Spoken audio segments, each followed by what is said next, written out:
کسی بادشاہ نے رسول صلی اللہ علیہ وسلم کی خدمت میں ایک طبیب بھیجا کہ ضرورت وقت آپ صلی اللہ علیہ وسلم کی جماعت کا علاج معالجہ کیا کرے۔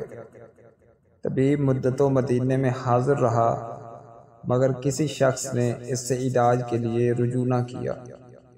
حکیم نے یہ مسلسل بیکاری دیکھ کر آخر ایک دن آپ صلی اللہ علیہ وسلم کی خدمت میں عرض کی کہ آپ صلی اللہ علیہ وسلم جانتے ہیں کہ خاکسار اتنی مدت سے صرف آپ صلی اللہ علیہ وسلم کے جان نثاروں کی خدمت کے لیے حاضر ہے، مگر اس عرصے میں میری طرف کسی نے بھی توجہ نہیں کی۔